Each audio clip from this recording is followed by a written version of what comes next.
Hi everyone, চলে এসেছি আবারও একটা মিনি ব্লগ নিয়ে। আজ যাবো বৌদির বাড়ি। আসলে বৌদির বাড়ির ওখানে মণ্ডলা মায়ের পুজো হয়েছে, সেই উপলক্ষে মেলা বসেছে। তো সেই কারণে বৌদি আগে থেকেই ওখানে আছে, আর আমি আর দাদা ঝটপট বেরিয়ে পড়লাম গাড়ি নিয়ে মেলা দেখতে আর মাকেও দর্শন করতে। আমি কখনো এই পাতিয়ালের মণ্ডলা মায়ের দর্শন করিনি, তো সেই জন্য আমি বেশ একটু এক্সাইটমেন্টেই ছিলাম।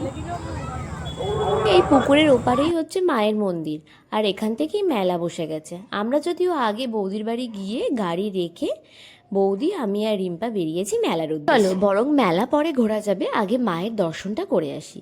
তো সেই জন্যই প্রথমে চলে এলাম মায়ের মন্দিরের কাছে। দেখো কি অপরূপ সুন্দর না মায়ের মূর্তিটা।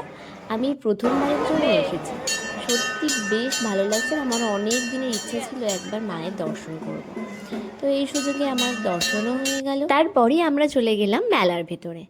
মূলত এই দিকটায় সব কিছু রাইডসগুলো ছিল। তো চলো দেখা যাক ভেতরে কি কি আছে। প্রথমেই তো গিয়ে দেখলাম নানা রকম খাবারের স্টল, তারপরে ভেতর দিকটা গিয়ে দেখলাম নাগরদোলা, এই জাম্পিং, তারপরে বাচ্চাদের অনেক রকম দোলা, সব কিছুই ওখানে রয়েছে। এই যে এইদিকে দোলনাটা দেখো, কি নাম আমি জানি না, আমি এই প্রথমবার দেখছি। আমি তো কোনোদিনও চড়িয়ে নিয়ে, তোমরা যদি এই দোলনাটায় চড়ে থাকো অবশ্যই আমাকে কমেন্ট করে জানিও। আর এদিকে রিম্পা, আমার বৌদি, সবাই তো বেশ খুশি মেলা দেখতে এসে। সুন্দর না? ছোটবেলার মেলাগুলোই বেশি ভালো। তারপরে চলে গেলাম আমরা আইসক্রিমের স্টলে। ওখান থেকে গিয়ে এই দুটো আইসক্রিম নিয়ে নিলাম আমার আর রিম্পার জন্য। আমার বৌদি আসলে আইসক্রিম খাবে না। তারই মধ্যে দেখো আমাদের পায়ের কাছে এই 10 টাকার নোটটা পড়েছিল, তো ওটা পেয়ে তো সবাই খুব আনন্দিত। যাই হোক, এবার আইসক্রিমটা খাওয়া যাক চলো। তারপর বৌদি খেতে গেল পাপড়ি চাট, তো ওখানেও চলে গেলাম। তবে আমরা আর পাপড়ি চাট খাইনি, বৌদির জন্য 1 প্লেট পাপড়ি চাট নিয়েছিলাম, যদিও ওখান থেকে আমি আর রিম্পা টেস্ট করি।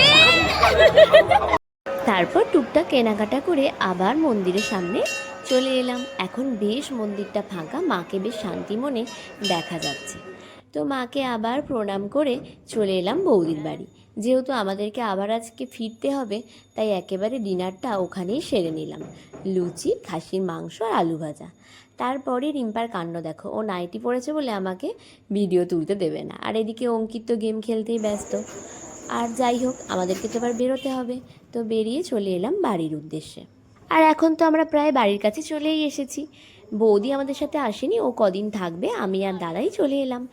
আর আজকে দিনটা সত্যি বেশ ভালো গেল মায়ের দর্শন পেয়ে। অনেক দিনের মনের ইচ্ছা ছিল যে একবার মণ্ডলা মাকে দেখব, তো শেষমেশ হলো।